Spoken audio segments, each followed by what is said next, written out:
Students, in this lecture, I'll be explaining you communication and the process of communication. So first of all, let's discuss what is communication. Communication, students, is an exchange of facts, ideas, opinions, or information by two or more than two persons. It is, students, the transfer of information from the sender to the receiver.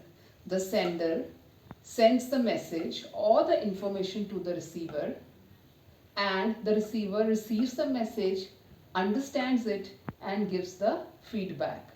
The receiver gives the feedback to the sender. Feedback is the response of the receiver which he sends to the sender after understanding the message which is sent by the sender. So in this way, communication is a two-way process. How come it is two-way, students? The sender gives the message or the information to the receiver, and the receiver receives it, understands it, and sends the feedback, which is the response to the sender. So this is communication. Now let's discuss what is the process of communication, how the process of communication takes place.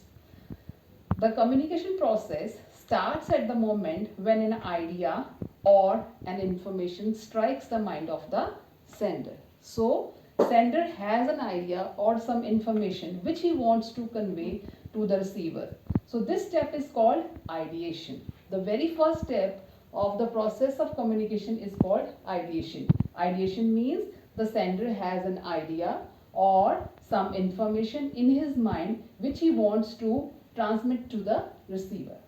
Then, in the next step, the sender gives words to the idea or the information. This step, students, is called encoding. So encoding is giving words to the idea or the thought by the sender. Now when the sender starts speaking, the message travels. This step is called transmission. So transmission is the message travels from the sender to the receiver. And when the message travels, the receiver receives the message.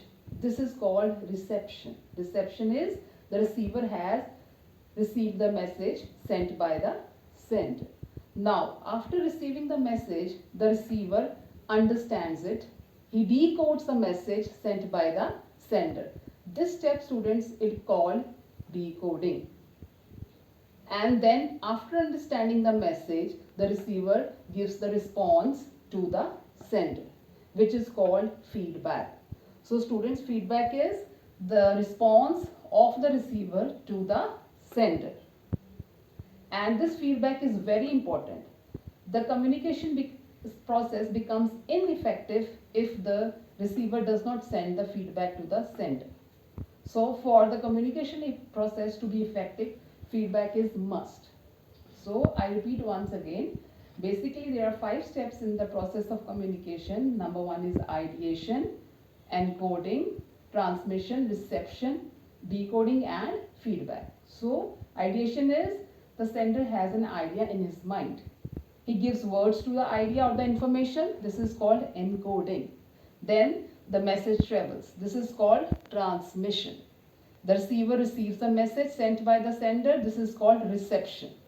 And after receiving the message, the receiver decodes it.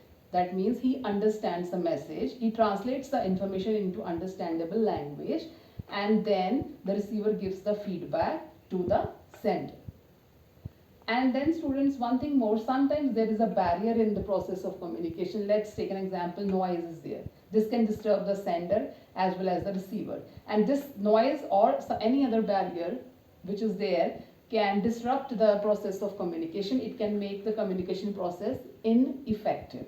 So measures must be taken to reduce this. There are many other barriers also, but I'll be discussing those barriers in my next lecture. So I hope this is clear to all students. The process of communication, ideation, which leads to encoding, then there is transmission, and then there is reception, decoding, and receiver gives the feedback, and this way the process of communication is complete. I hope it is clear to you. Thank you.